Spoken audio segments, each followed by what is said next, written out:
capítulo 1.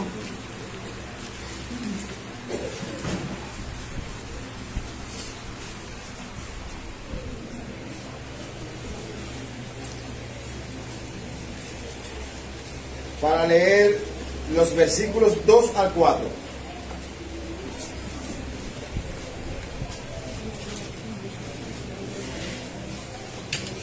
Santiago capítulo 1 versos 2 al 4. La prueba de la fe, y el apóstol Santiago habla muy claro aquí. Bueno, antes de decir lo de Santiago, el domingo pasado hablamos de al menos 6 tipos de fe. Y dijimos que íbamos a preguntar, ¿alguien recuerda los 6 tipos de fe que hablamos sin leerlo? Adelante. Hablamos de la prueba de la fe. Cantamos el coro, el cántico, vamos escalando peldaños. La vida del creyente es una vida de constante bregar y debe ser una vida de crecimiento. Pero no creceremos si no nos enfrentamos con desafíos. Y es necesario que entendamos que esos desafíos forman parte del proceso de mejoramiento de nuestra vida cristiana. Ahorita vamos a ver cuántas pruebas pasó Abraham, el padre de la fe.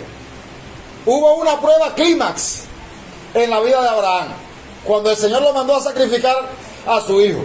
Pero ¿fue esa la única prueba que pasó Abraham? Algunos dicen que pasó 7 pruebas, otros argumentan que pasó 10 pruebas, basado en la Biblia. Y yo les animo a todos a que vuelvan al libro de Génesis, capítulo 12 al 22, y vuelvan a leer la historia de Abraham, porque Abraham es un referente para nosotros. Abraham es el padre de la fe. Amén. Y Abraham es nuestro padre, dice la Biblia. Nosotros somos hijos de Abraham también. Entonces, si somos hijos de Abraham, tenemos que aprender de él. Yo estaba viendo un material en Google que los niños judíos reciben un adiestramiento sobre la fe de Abraham. Los niños judíos, y sería bueno que Educación Cristiana en alguna manera enfocáramos los cañones hacia allá. Porque si se preguntara de la persona de Abraham, créame que podemos a vuelo de pájaro dar alguna idea, pero no profundizar en la fe de Abraham y cómo fue desafiada la fe de Abraham. La fe de Abraham fue una fe creciente, que, de modo que lo último que Dios le pidió, si se lo hubiese pedido primero, yo creo que hubiese pasado un poco de trabajo para llevar a cabo ese sacrificio. Entonces, la Biblia dice que Dios prueba el corazón del hombre. Y, por ejemplo, en Deuteronomio capítulo 8, versículo 2,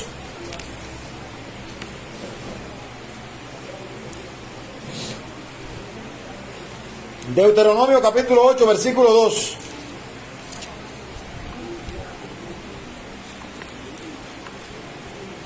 Hablando Moisés al pueblo de Israel, dice, y te acordarás de todo el camino por donde te ha traído Jehová tu Dios estos 40 años en el desierto.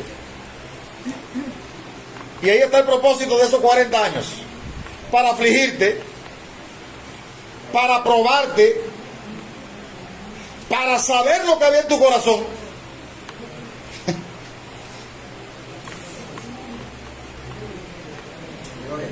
¿Qué propósito tiene la prueba?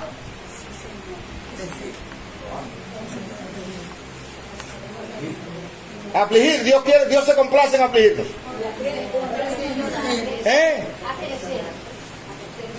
Note, para afligirte, para probarte, para saber lo que había en tu corazón.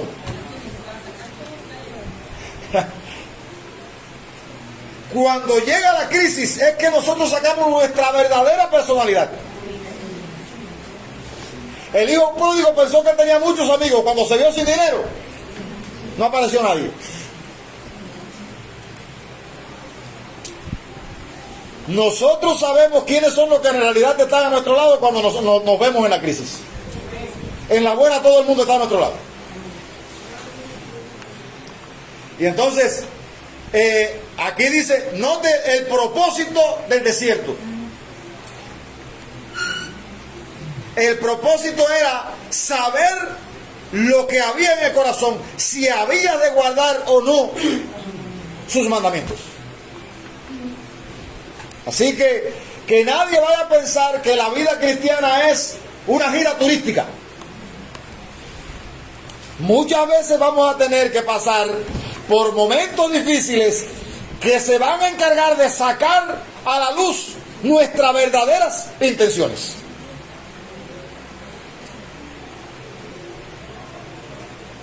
¿Te recuerda cuando el sembrador salió a sembrar que la semilla, una parte cayó en pedregales?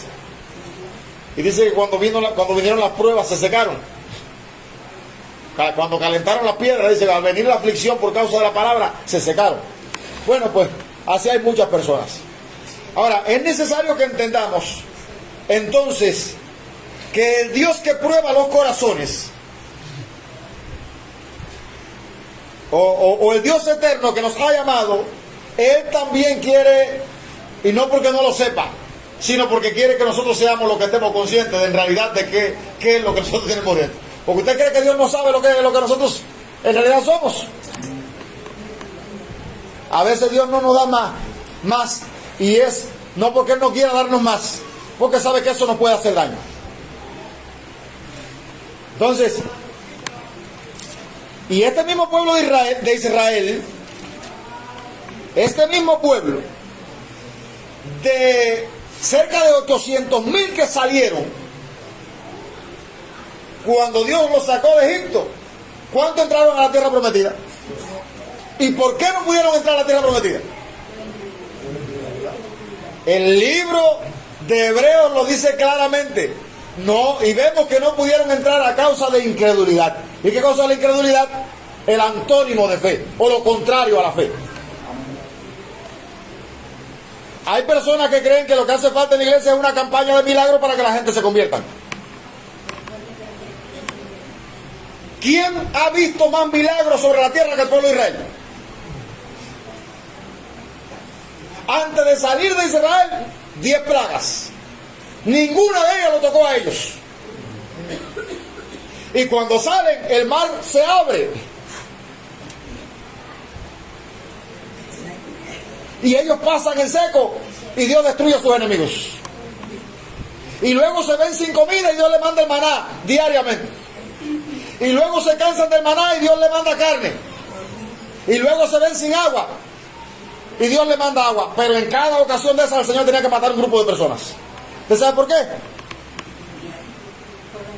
Por incredulidad. Entonces, es necesario que nosotros estemos claros cuando nos llega la crisis, cómo respondemos a ella.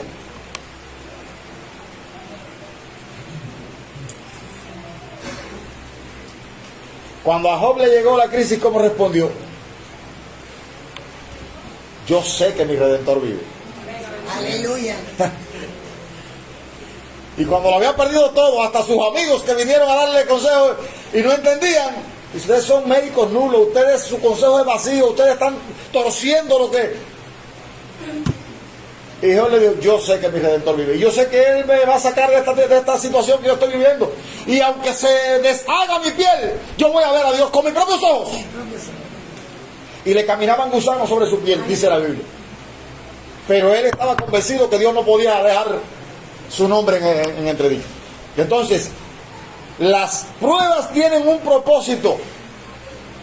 Dios permite las pruebas, o Dios nos prueba, porque Él tiene el propósito de perfeccionar su obra en nosotros. Y vamos a mirarnos en el espejo de Abraham. Vamos al libro de Génesis.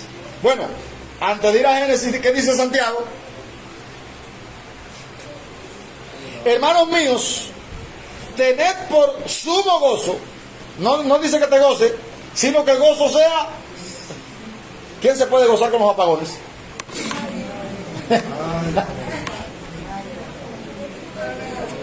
Cuando nos ponen la corriente, yo oigo que la gente hace algarabía, como si... Pero cuando quitan la corriente, yo oigo a la gente... Una diferencia al Ahora, note que Santiago está diciendo que tengamos por gozo y no por un gozo cualquiera, por el más elevado de los gozos. Eso parece locura. Hoy estaba tratando de bajar el himno Demente del tercer cielo. Demente por querer vivir contrario a la corriente, porque he peleado. Bueno, ¿alguien me ayuda con Demente? He peleado mis mejores batallas de rodillas y mi habitación, porque he cambiado tantas cosas valuables a cambio de nada. ¿Qué mueve a la persona que hace eso? La fe. Y de hecho voy a bajar la canción de mente y posiblemente la ponga como mi tono de preferido, porque nos hace falta, hermanos. Porque he puesto mi confianza en alguien que no puede ver. Búscame tú. Entonces, dice Santiago, note que Santiago nos anima a tener por gozo, y no por cualquier gozo, sumo gozo, es decir, algo insuperable, cuando os halléis en diversas pruebas. ¿Por qué podemos gozarnos? Dice allá hay un sabiendo, es un gerundio que denota acción. Yo puedo gozarme en la prueba porque sé que la prueba de nuestra fe produce paciencia. Y mira que hemos tenido que tener paciencia.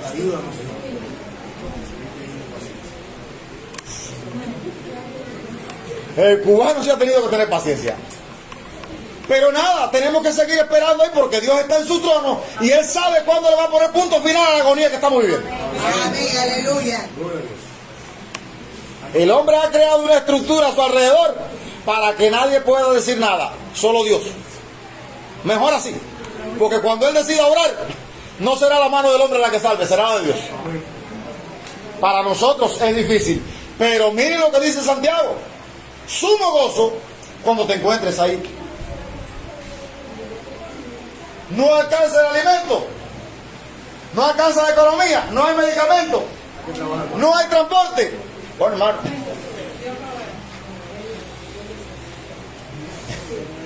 Dios proveerá. Jehová iré. Entonces,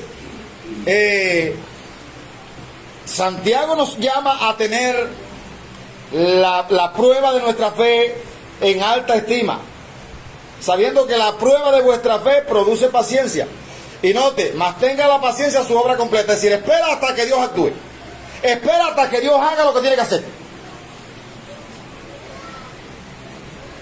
Y dice que eso tiene un propósito, para que seáis perfectos y cabales. Es decir, las pruebas en la vida del creyente tienen como fin presentarnos como personas que hemos dado la medida.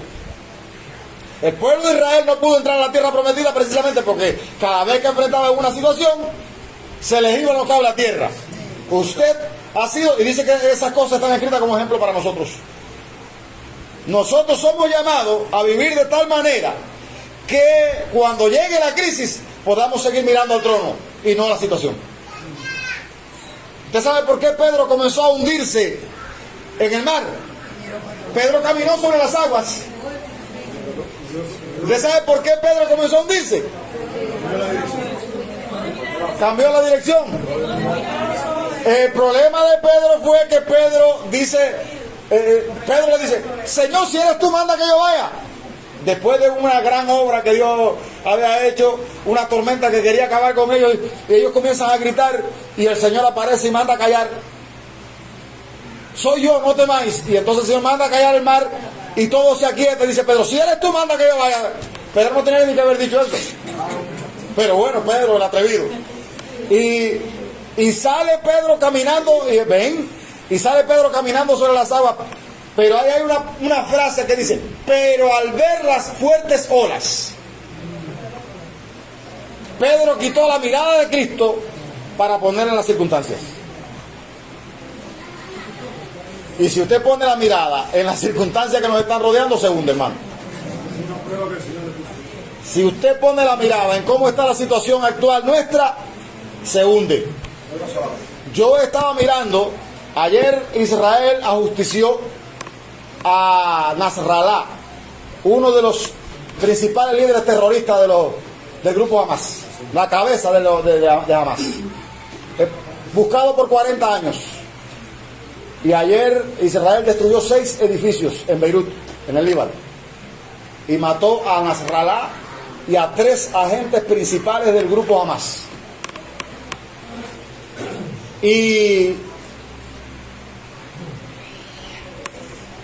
ahora usted puede esperar, porque Irán está ahí esperando y el Líbano está esperando, que se van a virar contra el pueblo de Israel. Bueno, ya están virados. Y eso va a generar un conflicto mayor todavía. Rusia está invadiendo Ucrania y Rusia tiene las armas nucleares listas para usarlas. El mundo está al borde de un holocausto. Yo he estado oyendo algunos discursos de los presidentes que están en la ONU, presidentes y personas que han ido, que han sido enviadas. Les sugiero que oiga algunos, como el de Javier Milei o el de Bukele. Les sugiero que oiga alguno de ellos. O el de Netanyahu, el presidente de Israel, que él se presentó anoche y dice que cuando él oyó todo lo que se estaba diciendo de Israel, él vio como necesario presentarse en la tribuna y aclarar lo que había. Y entre los detalles que da Netanyahu, él dice que el grupo Hamas había hecho en Gaza túneles de mayor magnitud que el metro de Nueva York. Usted se puede imaginar el metro de Nueva York, la magnitud que debe tener.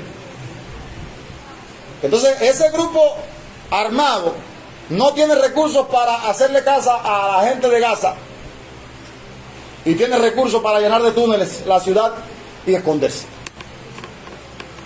Y mataron 1.200 judíos y tienen de rehenes otros. E Israel está pidiendo, devuélvanoslo.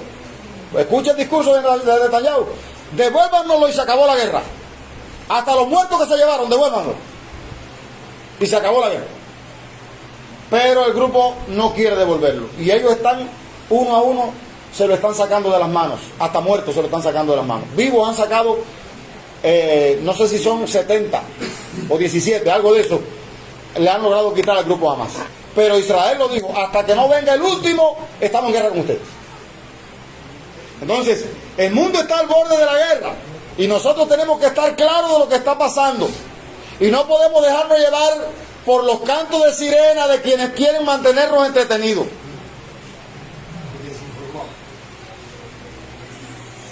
Entonces, eso es una prueba, otra prueba para la humanidad. Ahora, cuando nos miramos en el retrato de Abraham, el padre de la fe, vamos a Abraham. Las pruebas de Abraham. Algunos han dicho que son 10. Vamos a buscar en la Biblia, en nuestra Biblia, Génesis 12. La primera prueba de Abraham fue cuando el Señor le dijo, deja tu tierra y tu parentela.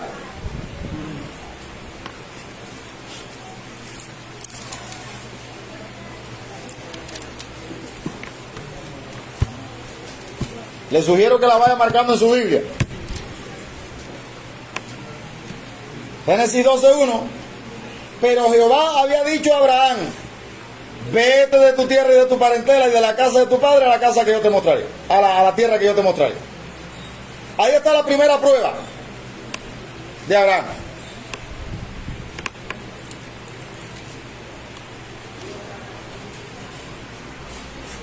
¿Usted cree que esto representaba para Abraham algo sencillo?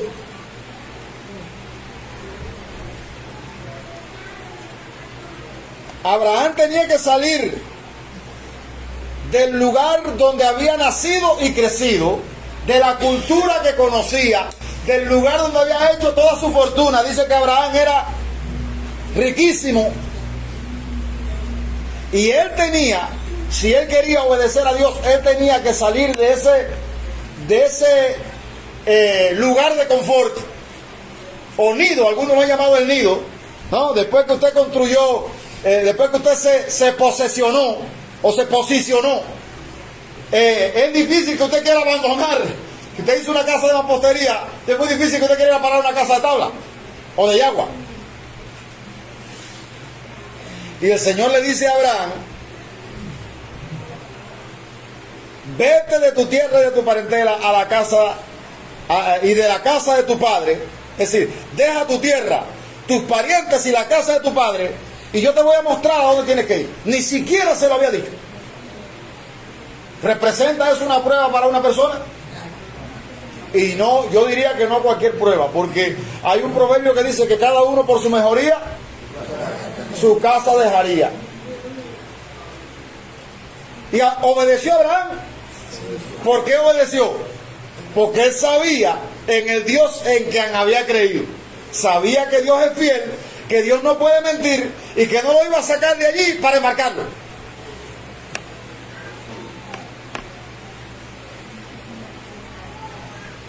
Así que esta es la primera prueba de Abraham.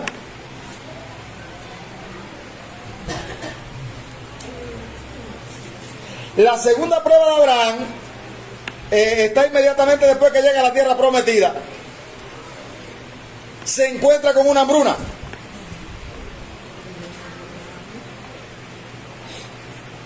Versículo 10 del capítulo 12.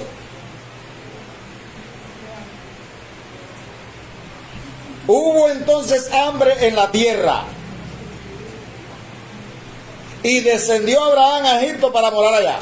Bueno, aquí está el padre de la fe fallando en la fe.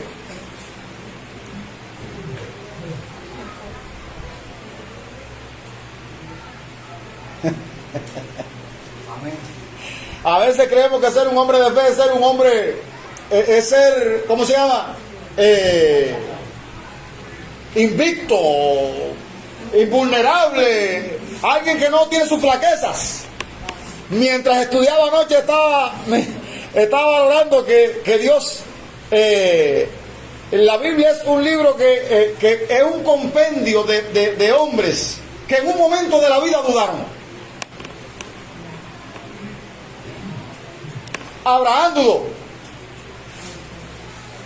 Moisés dudó, Elías dudó, Juan el Bautista dudó. Cuando usted busca en la Biblia, bueno, ¿y quién es el hombre insigne en la duda en la Biblia? No, en la duda Jesucristo no. No, hay un discípulo que Cristo le dice, lo reprende como el mayor. No se dice que se perdió. No, Tomás. ¿Usted fue la que me dijo Tomás? Cuando dice, oye, el Señor ha resucitado, dice, nada, si yo no veo y yo no meto mi mano, que yo vea, dice, nada. Oye, hermano, bueno, a ver, ¿y usted cree que usted hubiese obrado de manera diferente?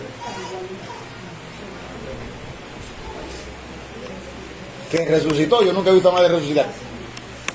Que aparezca aquí, y no que me parezca como una figura, no, yo quiero verlo, yo quiero palparlo. Entonces, Abraham dudó, dice, inmediatamente luego de su llegada a la tierra prometida se encuentra con una hambruna, dice el versículo 10. Hubo entonces hambre en la tierra, y descendió Abraham a Egipto para morar allá, porque era grande el hambre en la tierra. Ahora note que el hambre era grande en la tierra, en todos los lugares. ¿Por qué Abraham se fue a Egipto? Él pensaba, bueno, me imagino que Egipto era como la cuna, el lugar donde más desarrollo había, y él diría, bueno, allá debe haber comida. Y la segunda prueba de Abraham está aquí. Allá le llegaron los problemas. Aconteció que cuando estaba para entrar en Egipto, dijo a Sarai su mujer, he aquí ahora conozco que eres mujer de hermoso aspecto, y cuando te vean los egipcios, bueno, esa es la tercera prueba de Abraham. La tercera prueba de Abraham es esa.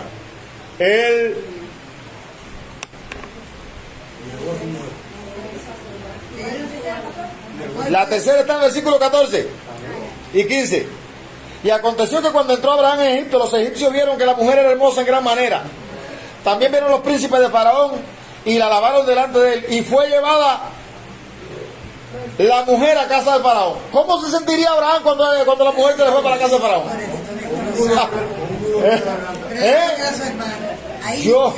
Yo vine acá, traje a mi mujer para buscar comida. y ahora estoy en aprieto. Perdí mi matrimonio por estar buscando.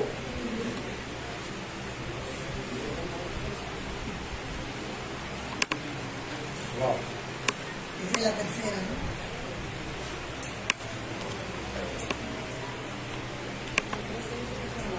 ¿Cómo? Sí. Sí, pero ese es el resultado de haberse ido a Egipto.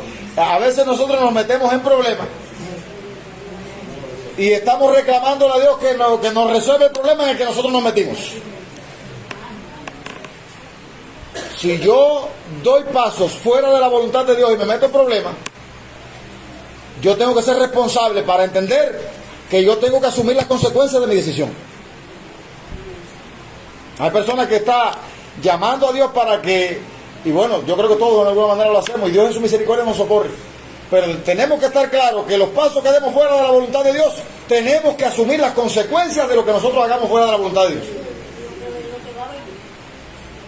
Entonces, la tercera prueba fue esta, que la mujer fue llevada a casa Del faraón. Sin embargo, Dios quiso librar a Abraham. ¿Qué pasó allí? Una plaga. Versículo 17, mas Jehová hirió a Faraón. Es decir, que aún en medio de nuestras flaquezas, Dios se compadece de nosotros y nos libra. Ahí está bonito, sí. Yo le dije.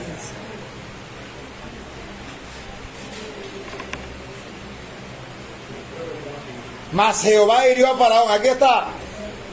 Dios sabe que nosotros somos hombres limitados. Y Él sabe que muchas veces vamos a flaquear y vamos a caer. Y Él no nos pone el pie en el cuello para destruirnos. Qué bueno es el Dios que nosotros tenemos. Aleluya. Mire. Tenía plan y propósito también con Abraham y con Sara. Así que no podía mentir. Sí, está bien. Pero Dios podía haberle dado a Abraham. No, con Sara no, con Abraham. No, Abraham. Con Abraham. No dice que el propósito era con Sara, el propósito era con Abraham. Ahora, quiero que note que a pesar de la flaqueza que tuvo, Dios en su misericordia fue y le brindó socorro. Mas Jehová hirió a Faraón y a su casa con grandes plagas por causa de Sara, mujer de Abraham. Entonces Faraón llamó a Abraham y le dijo: ¿qué es esto que has hecho conmigo? ¿Por qué no me declaraste que era tu mujer? Porque dijiste a mi hermana, poniéndome en ocasión de tomarla para tomarla para mí por mujer. Ahora pues, he aquí tu mujer, tómala y vete. Entonces Faraón dio orden a su gente acerca de Abraham y le acompañaron y a su mujer con todo lo que tenía. No pudieron tocarlo. Y es maravilloso esto, fíjense, con todo lo que tenía. Se metió en problemas, pero qué bueno, hermano, que aún nosotros flaqueando, ¿qué le pasó a Pedro cuando iba caminando sobre el agua y comenzó a hundirse? Miró con otro lado. Sálvame, Señor, que perezco. ¿Y qué hizo el Señor? Eso te pasa por estar dudando. No, trágate un poco de agua primero. ¿Eso fue lo que hizo el Señor? No. Hombre de poca fe. Le dio la mano, lo puso en la barca y le dijo: ¿por qué dudaste, Pedro? Yo creo que tenemos que aprender un poco más del Señor, hermano. Porque a veces vemos a las personas que están flaqueando y vamos con el mazo para arriba de ellos a darle a bibliazo. Tienes que tener fe, tú tienes que creer. Hermano, pero es que no creo. Es que ya el horizonte, perdí la luz en el horizonte. Y entonces necesito una mano amiga que venga y haga algo parecido, como lo que hizo Dios con Abraham o Cristo con Pedro. Entonces, fíjense, aquí está la tercera prueba de Abraham. La cuarta prueba fue cuando Abraham en la batalla de Sidín afrontó condiciones adversas.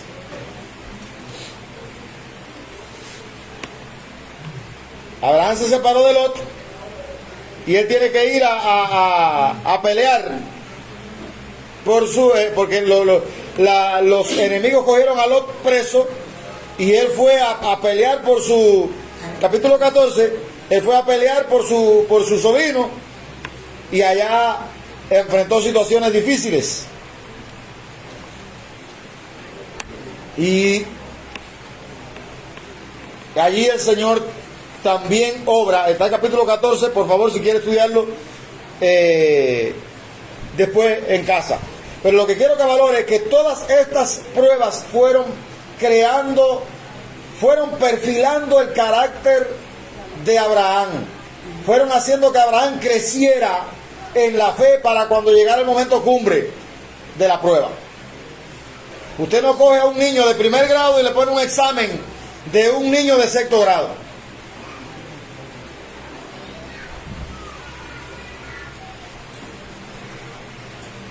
Y la mejor idea que yo tengo con respecto a la prueba, es decir, lo mejor que me ha podido pasar ha sido usar la lógica. Cuando aquí en la iglesia hay varios maestros. ¿Cuál es el propósito del examen o de la prueba al estudiante que usted tiene en el aula?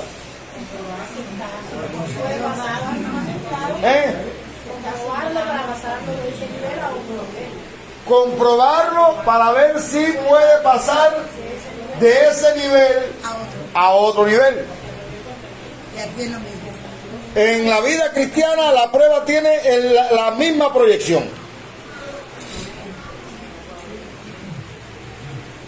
Claribel, supermarket.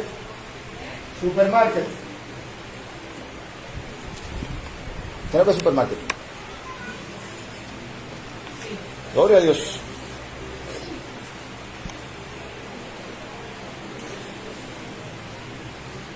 Entonces, les decía que esos son, hermanos, en medio de una crisis tan grande, encontrar, ¿se da cuenta? Dios tiene su manera de hacer su obra. Entonces, les decía que el propósito del examen de un alumno, por ejemplo, un alumno no puede pasar de primer grado para segundo si no sabe las vocales, Si no sabe el código, todas las letras. si no se sabe todas las letras y los números. Si sabe los números hasta por ahí también. Pero no puede pasar de segundo para tercero si no se sabe los productos. Porque, bueno, no debe, vamos a usar la palabra no debe. El problema es que entre deber y poder hay muchas cosas ahí. Entonces, bueno, por favor. Leonardo, te van a sacar de la clase, pero no porque no quieren que tú estés acá hoy. Entonces, hermanos, se sobreentiende de que ese alumno va a ser un problema si pasa de nivel cuando ese otro profesor le aplique una combinada, un ejercicio que tenga que resolver. Ese alumno no sepa resolver ese problema, pues entonces habrá que devolverlo para atrás o ese profesor tiene que hacerse cargo de ese muerto. Entonces, las pruebas tienen como propósito hacer que nosotros vayamos escalando, peldaño, ¿no?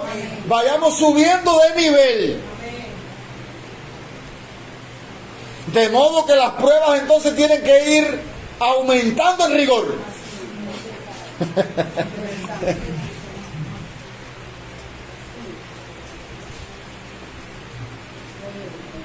Seguimos con Abraham.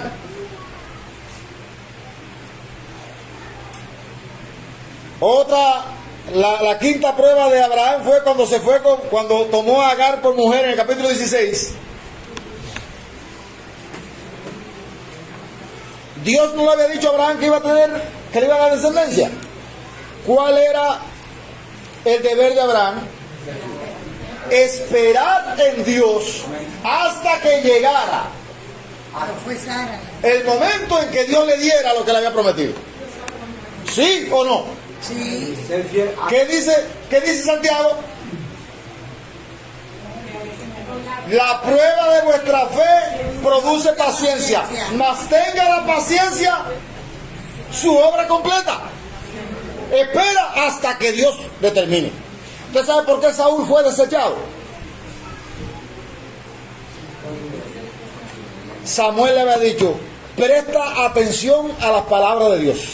Ya Saúl había desobedecido la primera vez y la segunda vez Samuel le dice, oye, presta atención a lo que se te va a decir, porque Dios no juega. Va a pasar esto así, Cuando tú llegues allá, espera hasta que se te oriente lo que debas decir. Y entonces después que Saúl ha tenido toda la victoria, él llega al monte, y cuando espera y ve que no llega Samuel, entonces él se puso a ofrecer sacrificio. Él se puso a hacer lo que no debía hacer. Ahí está la separación de iglesia y Estado, el rey y el profeta. Él se metió en el trabajo del sacerdocio. Y cuando Samuel llega, que encuentra, dice: ¿qué es lo que has hecho? Locamente has actuado. Ahora tu reino no será firme. A Saúl le faltó esperar hasta que Dios llegara y obrara. Yo sé, hermanos, que lo más difícil que hay en la vida es esperar. Hay una canción de Jesús Adrián Romero que dice: esperar en ti, difícil sé que es. Mi mente dice que no es posible. Pero mi corazón confiado está en ti, porque tú siempre has sido fiel. Entonces mi mente dice no, pero mi corazón, yo no confío con la mente, dice el cántico. Lo hago con el corazón. Amén. Y esperaré pacientemente, y aunque la duda me atormente, yo no confío con la mente, lo hago con el corazón. Y esperaré en la tormenta. Y aunque demore tu respuesta, yo confiaré en tu providencia. Tú siempre tienes el control. Aleluya. Entonces, la prueba produce paciencia, porque hay que esperar. ¿Está usted enfrentando momentos difíciles? Mire, hoy Dios mandó los cuervos a traernos, porque Dios tiene manera de hacer su obra. Y yo estaba medio preocupado, pero Dios no estaba preocupado, porque el que está arriba en su trono sabe lo que hace. Entonces, hermanos, es necesario que nosotros entendamos: Abraham en la sexta prueba, o en la quinta prueba, Abraham fue y le hizo caso a Sara. Como no tenían hijos, Sarai, mujer de Abraham, no le daba hijos. Sarai está con nosotros, abriéndote bien, hermano. Bendiciones y bienvenidos. Oramos para que Dios te dé un Abraham.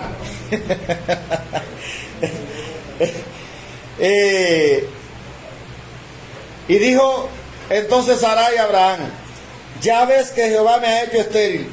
Te ruego pues que te llegues a mi sierva, quizás tendré hijo de ella. Y aquí está el problema: y atendió Abraham el ruego de Sarai. Y se metió Abraham en balacera otra vez. Sí, saludó. Bueno, Sara por empujar y Abraham por meterse. Sí. Pero de esta manera ese no era el hijo de él. Entonces, hermanos, Abraham vuelve a ceder cuando se desposa con Agar, después de no tener el hijo tan deseado. Ahí tiene el hijo, y ese hijo fue la causa de problemas matrimoniales y problemas en el hogar. Usted sigue leyendo y se va a dar cuenta de lo que trajo como consecuencia eso. Ya Agar se creía la dueña y señora. Sara se sentía menospreciada e iba por donde estaba Abraham y le decía: mira la que me está. Y Abraham, pobrecito: si tú fuiste la que me mandaste, yo no tengo culpa. Tú fuiste la que me mandaste, tú no querías tener aquí, ya lo tienes. Y llegó el momento que la convivencia se hizo tan insoportable que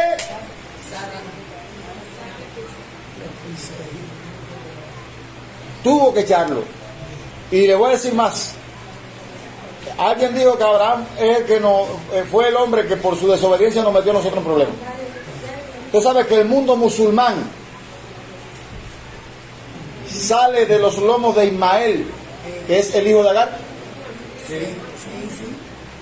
¿Usted sabía eso? Si no lo sabía, les sugiero que estudie la historia. Todos los ismaelitas salen de Agar. Y cuando Agar, de Ismael el hijo de Agar, y cuando Abraham se ve obligado a echar a Sara de la casa, a Agar de la casa, que Agar está por allá y ve que el hijo se le está muriendo. Qué triste, hermano. Un hijo muriéndose de sed. Dice que ella lo deja a una distancia para no ver cómo se muriera. Es decir, que ya era algo. Y entonces el Señor le dice a Agar, oye, regresa para donde está el hijo. Era el agua aquí.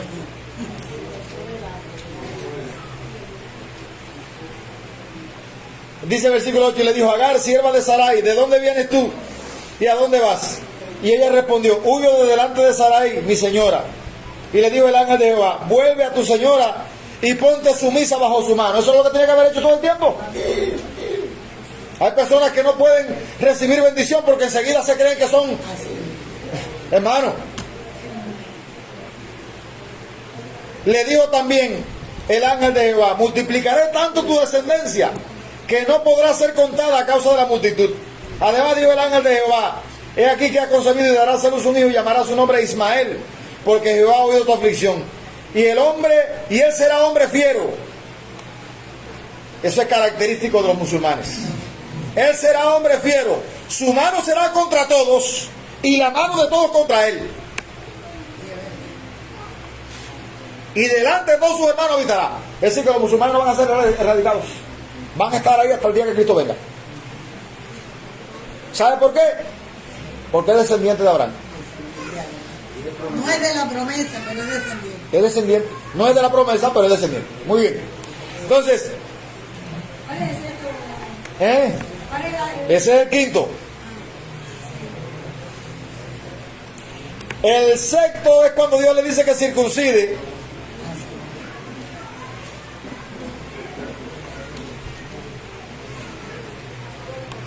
Dios le mandó a circuncidar a su hijo.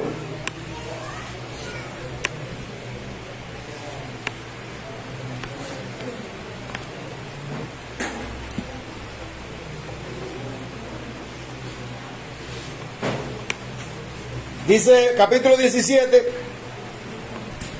versículo 11, versículo 10, a partir del 10.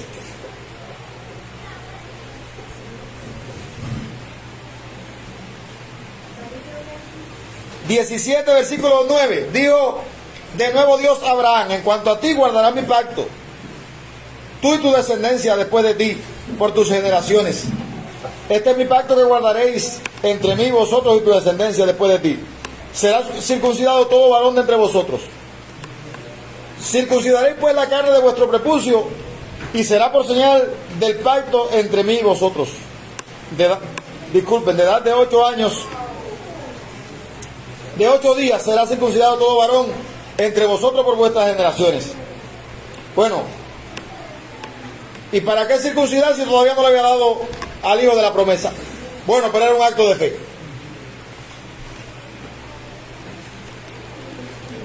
La octava prueba, bueno, la séptima prueba, es cuando el rey de Gerar captura a Sara y pretende quedarse con ella.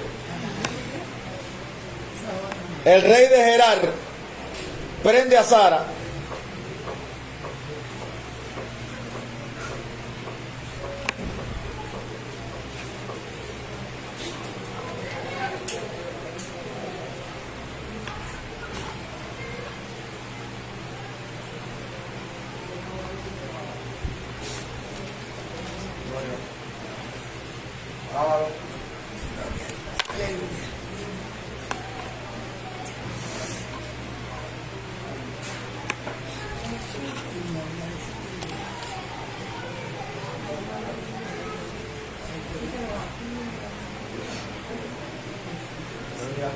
Bueno, se lo dejo como trabajo independiente. Cuando el rey de Gerar prende a Sara, por favor, ¿me ayudan?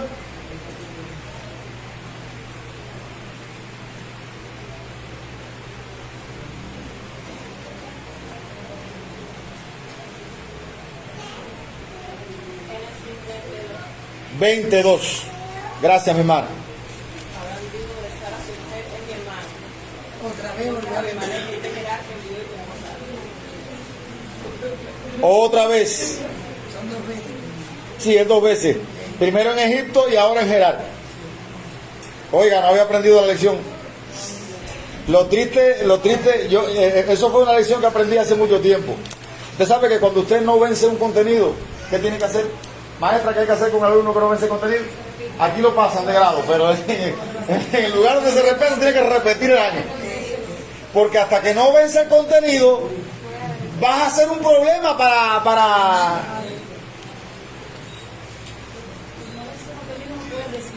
No es un problema de regalar el título, es un problema de que te capacites para la vida. Y entonces, Abraham parece que no aprendió bien la primera lección y aquí ahora se ve en la misma situación. Tuvo que repetir el curso. ¿Cómo? Aló.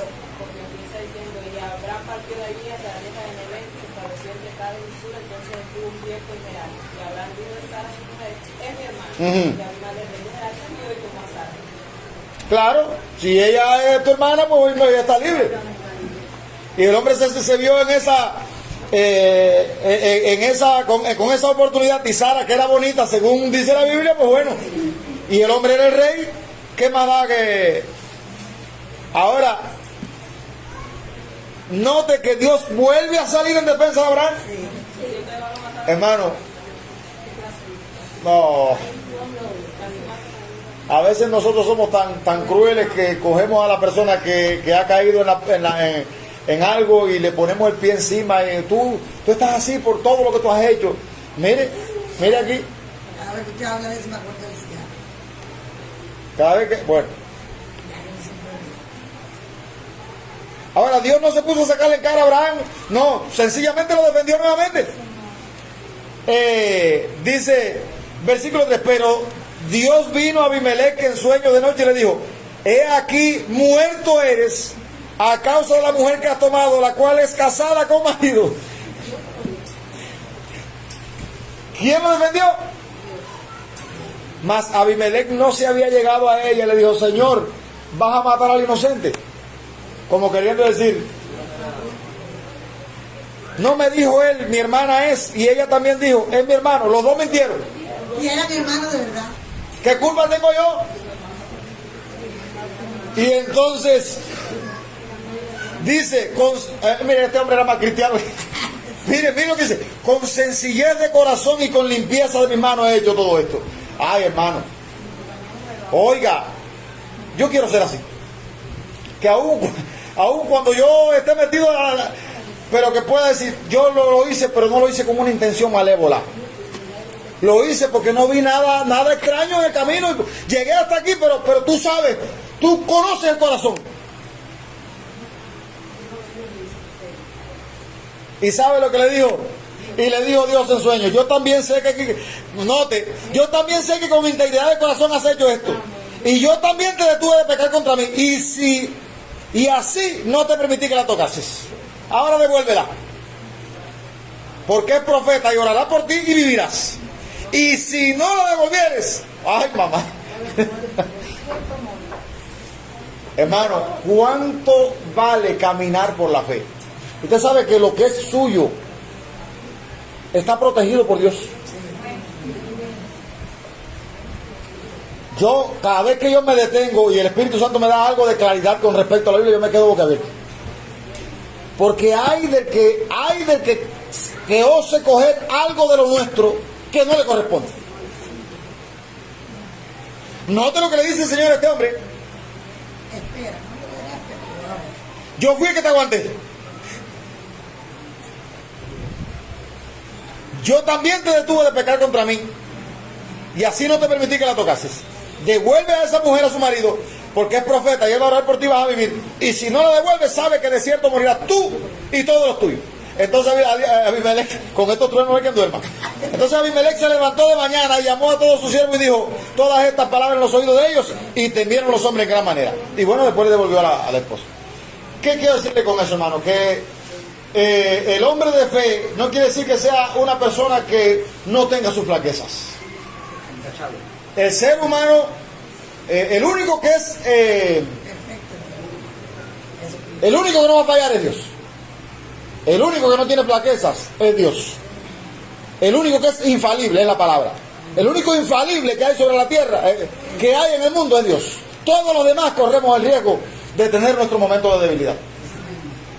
Y por eso es necesario que nosotros seamos misericordiosos con los que están a nuestro lado, dice la Biblia. Porque nosotros también estamos rodeados de debilidad. Y en cualquier momento, con la misma medida con que yo mido a la persona que yo trato de su debilidad, con esa misma medida voy a ser medido yo.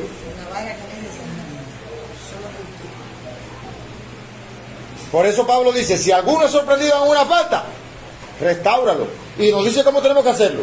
Con espíritu de mansedumbre, considerándote a ti mismo, porque tú también puedes ser tentado. Entonces, la penúltima prueba fue cuando su hijo Ismael fue desplazado. Nació Isaac y es natural. Era el hombre de la promesa, dice 21:8, que creció el niño, fue destetado, e hizo gran banquete el día que fue destetado Isaac. Y vio Sara que el hijo de Agar, la egipcia, el cual se le había dado a luz a Abraham, se burlaba de su hijo Isaac. Por tanto dijo Abraham, echa a esta sierva y a su hijo, porque el hijo de esta sierva no ha de heredar con Isaac mi hijo. Y para Abraham los dos eran hijos de él. Así que si había alguna distinción, era nada más que la promesa que Dios había hecho, pero eran hijos de su. Entonces, ¿usted cree que era fácil para Abraham decirle a su primogénito, vete de casa? Ahí está la otra prueba. 21, a partir del versículo 8.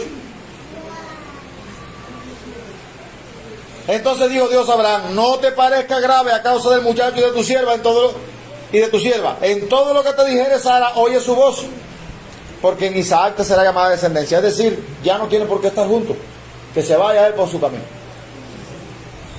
Entonces Dios fue llevando a Abraham, o permitiendo en Abraham, o probando a Abraham en todo el camino por donde iba pasando, para que la fe de Abraham se fuera solidificando, se fuera consolidando, de modo que cuando llegara el momento cumbre, él pudiera estar en condiciones de decir, sí Señor. Yo no puedo coger a un estudiante de 9º grado y aplicarle una prueba de 12º grado, porque hay contenidos que se dan en el nivel medio superior que no se dan en el nivel medio, y automáticamente esa persona no va a estar en condiciones de resolver ese ejercicio, a no ser que sea un genio. Entonces, hace poco bajaron una publicación en nuestro sitio donde se publica mentoreo, y hablaba el pastor que fue presidente de nuestra obra hasta el año antepasado, y él hablaba de el proceso, y pone por título a su publicación proceso. Y él introduce la idea con en los días que estamos viviendo nosotros queremos, ya las cosas son se hacen al momento, café instantáneo, arroz precocido, papa prefrita, y nosotros estamos en la cultura del momento. Queremos que las cosas se nos den en un chasquido de dedo. Entonces, en la vida cristiana las cosas no funcionan así. No en la vida cristiana. Vaya a ver las personas que se han convertido en millonarios, si lo han logrado de la noche a la mañana. Dice la Biblia que los bienes que se adquieren prontamente al final no son bien bendecidos. Es decir, usted tiene que ir paso a paso desarrollando su fortuna, su caudal, para poder valorar cuando esté en la cima lo que tiene. Así pasa con la fe. Usted tiene que ir paso a paso creciendo hasta llegar a la medida de la estatura de fe a la que Dios quiere que llegue. Entonces, la última prueba que se le presentó a Abraham, y ya está en el capítulo 22. Ahora note cómo comienza el versículo 22, versículo 1. Aconteció después de estas cosas que probó.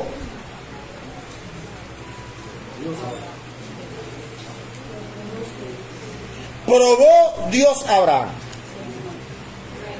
¿Qué prueba? En ninguna de las veces anteriores aparece que Dios está probando a Abraham. Todos fueron cosas que se dieron casi que de manera accidental. Pero aquí fue el mismo Dios pidiéndole a Abraham. Ahora, ya Abraham había visto en su camino cómo Dios obraba.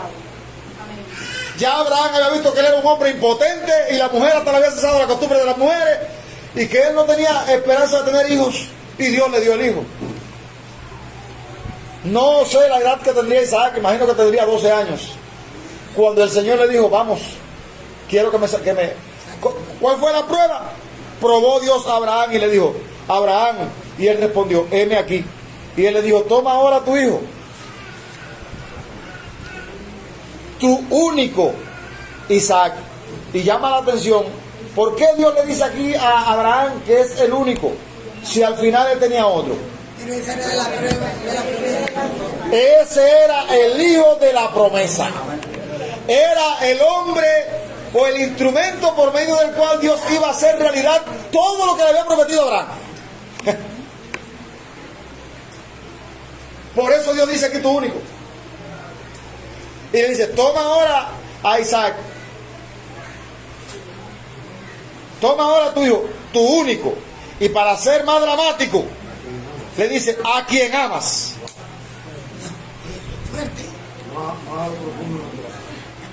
Es decir, Abraham tenía todas sus esperanzas centradas en Isaac. Ismael era hijo, pero él sabía que la persona que Dios tenía para llevar a cabo sus proyectos era Isaac. Y en él estaba enfocado. Así que leía un documento que decía que cuando Abraham llevó a Isaac, mientras Abraham iba caminando para allá, Abraham estaba echando por la borda toda su fortuna. Todo su pasado quedaba ahí, todo su presente quedaba ahí y todo su futuro también quedaba ahí. Si el cuchillo fallaba, o si él le enterraba el cuchillo a Isaac, Isaac quedaba muerto, ¿qué le quedaba a Abraham? Nada. Pero Abraham sabía a quién había creído. Y note que dice, bueno, ¿qué le pide el Señor? Ofrécelo allí en holocausto sobre uno de los montes que yo te diré. Y Abraham se levantó cuando, yo me imagino que tendría pesadilla esa noche. Pero bueno, también tenía la esperanza. No, Abraham creía. Cuando usted lee el libro de Hebreos dice que él estaba convencido.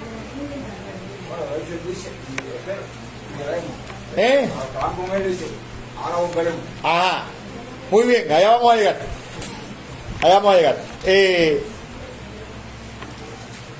Por la fe Abraham, cuando fue probado, dice Hebreos 11:17, cuando fue probado ofreció a Isaac. Y el que había recibido las promesas ofrecía a su unigénito, habiéndosele dicho, en Isaac te será llamada descendencia. Pero había algo que dominaba el accionar de Abraham, pensando que Dios es poderoso para levantar aún de entre los muertos. Esa era la fe de Abraham. Si él me dijo que esto iba a ser, yo no puedo negarme, porque eso va a ser. Y eso es fe. Y entonces Abraham se levantó muy de mañana. Ese muy de mañana está diciendo que ni lo calculó. Me imagino que se pasaría la noche calculando. Muy de mañana, y enalbardó su asno y tomó consigo 2 siervos suyos y a Isaac su hijo, y cortó la leña para el holocausto, y se levantó y fue al lugar que Dios le dijo. Al tercer día alzó Abraham sus ojos y vio el lugar de lejos. Entonces dijo Abraham a sus siervos, esperad aquí con el asno, y yo y el muchacho iremos hasta allí y adoraremos y volveremos a vosotros. Aquí está una frase que es esclarecedora de qué pensaba Abraham que iba a suceder. Él no iba con la certeza de que tenía que sacrificar a su hijo. ¿Y por qué él usa estos términos? Nosotros vamos a ir. Él estaba seguro que Dios lo iba a vivir otra vez. Nosotros vamos a ir hasta allí. Vamos a adorar y vamos a volver. Y vamos a volver los dos.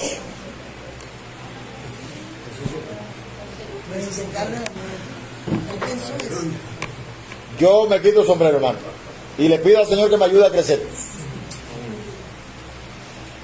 Porque a veces el Señor nos pide que sacrifiquemos algo, y porque ya algo que no teníamos cuando decidimos seguirlo. Pero como ya hemos creado nuestra área de confort, nuestro nido de seguridad, entonces dar el paso ese, ¿qué va? Es mucho lo que voy a arriesgar.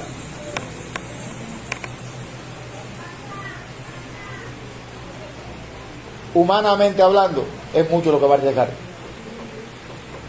Pero si confías en el Dios, que como decía mi esposa ahorita, que con su palabra creó los cielos y la tierra, y que tiene el poder de darle vida a los muertos, y que es el que te ha traído hasta aquí, ¿qué no puede hacer él por ti? Entonces llevó la leña y allá él no hizo paripé, él fue y fíjense que dice la Biblia que cuando levantó el cuchillo para atravesar a su hijo, ahí se le apareció el ángel. Porque aunque él estaba convencido que Dios podía devolvérselo, pero él no hizo, la fe de Abraham no era fingida. La fe de Abraham era una fe auténtica. Y claro, la fe fingida se demuestra sencillamente cuando nosotros tenemos que sacrificar algo y ya comenzamos a calcular. ¿Qué va? Yo no puedo hacer eso. Yo no puedo hacer eso porque si hago eso, ¿con qué me voy a quedar yo? Elías llega a la casa de la viuda y le dice a la viuda: oye, hermano, Dios hace cosas locas, ¿sabes? ¿Por qué el Señor no mandó a Elías a la casa de un soldado o de un general de eso que tenía bastante comida en su casa? Dios manda a Elías a la casa de una viuda. No, la viuda no tenía fe nada. Cuando él le dice a la viuda: oye, dame de comer, dice: mijo, si lo que estoy pidiendo ahora me queda esta bagatela aquí y es para darle de comer a mi amigo y después que nos muramos de hambre, así que no me diga que ella tiene fe.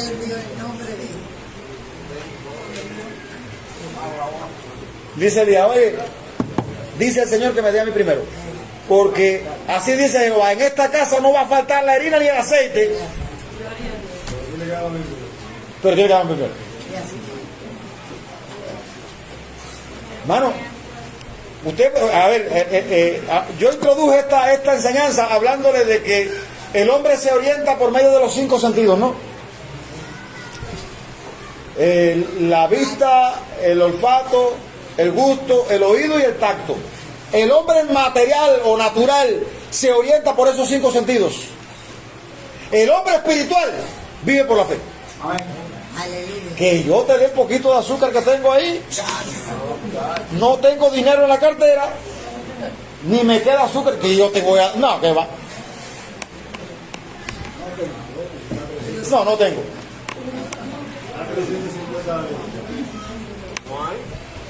Hermano, calcúlelo, aterrice la idea al contexto de nosotros.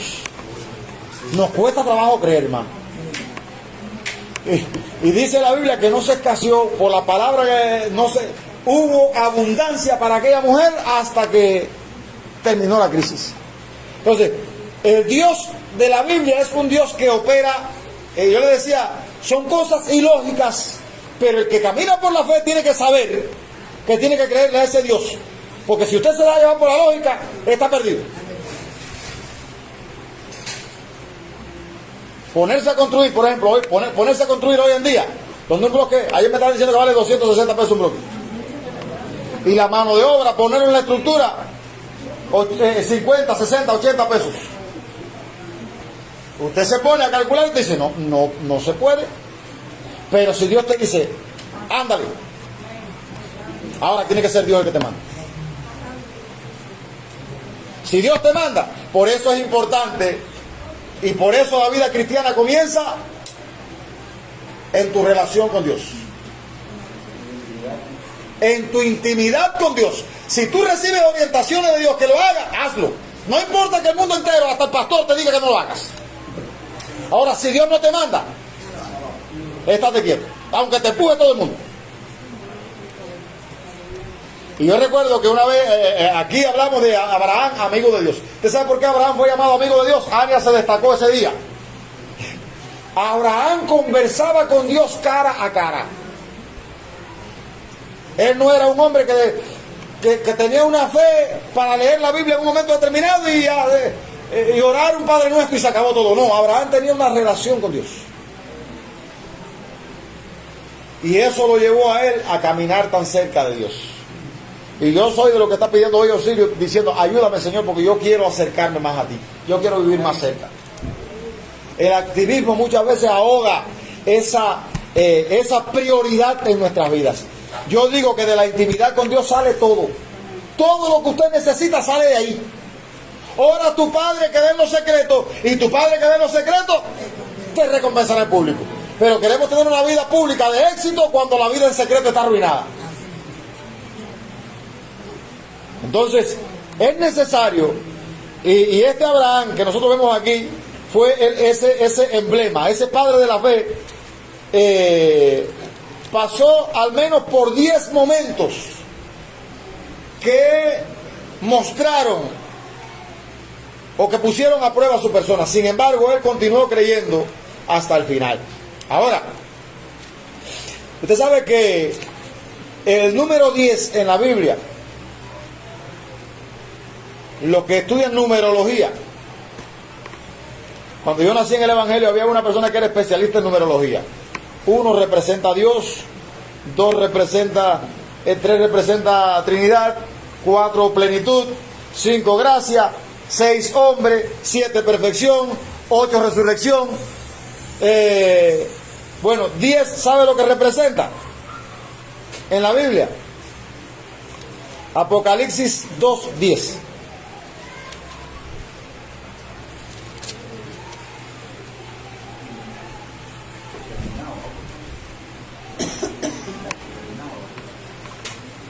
No temáis en nada lo que vas a padecer. He aquí el diablo echará a alguno de vosotros en la cárcel para que seáis probados, y tendréis tribulación por 10 días. 10 pruebas pasó Abraham, 10 días.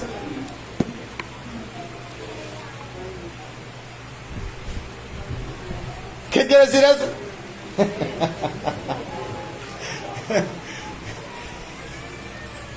Ahora, ¿qué tenemos que hacer nosotros? Sé fiel hasta la muerte y yo te daré la corona de la vida.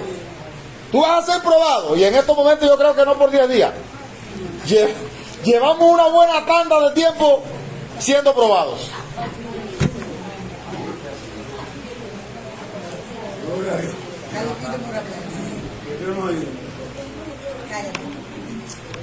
Y a veces el yugo se torna tan difícil. Pero dice Santiago que tenga por sumo gozo. Y dice Pedro que nuestra fe, que es más preciosa que el oro, dice Primera de Pedro.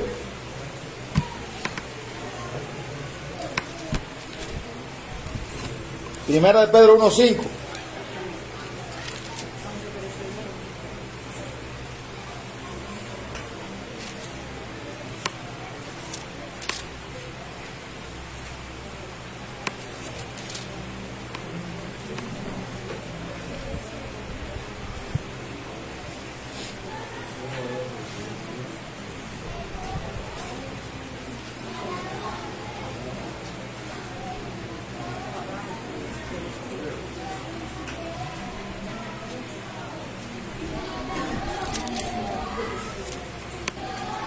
No es Primera de Pedro.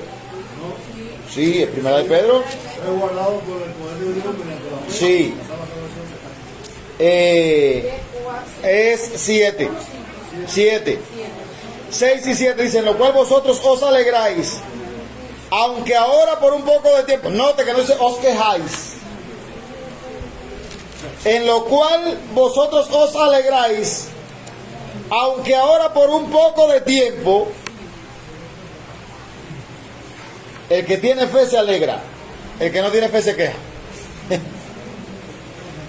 Y la queja, allá hay una historia donde se quejaron.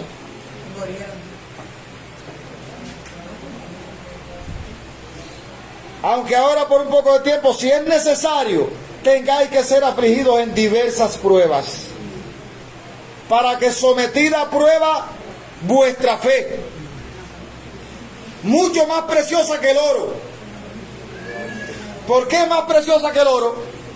Siga leyendo. Porque el oro perece, pero la fe permanece. Yo estaba buscando esa frase y ¿por qué la fe es más preciosa que el oro? Ahí está. Dice, el oro es el metal más preciado que hay sobre la tierra. En este momento un gramo de oro vale una barbaridad de pesos. De más candela que le dé, más brilla. Muy bien. Entonces, note que Pedro está diciendo, sometida a prueba vuestra fe, mucho más preciosa que el oro, el cual, aunque perecedero se prueba con fuego, sea hallada en alabanza, gloria y honra cuando sea manifestado Jesucristo. Es decir, el problema el oro no es mejor que nuestra fe, porque el oro perece, la fe no. Y la esperanza que nosotros tenemos de que Cristo viene a recogernos. Y pronto vamos a hablar de esa frase, venga tu reino. ¿Por qué anhelamos que venga su reino? Porque el reino de los hombres se ha convertido en una selva. Todo el mundo lucha por su supervivencia, no le importa. ¿A costa de quién se mantienen empoderados? En el reino de Cristo no es así. Todo ser humano, todo cristiano al menos, está deseando que venga su reino. El Apocalipsis hay una frase donde dice, el espíritu y la esposa dicen, ven.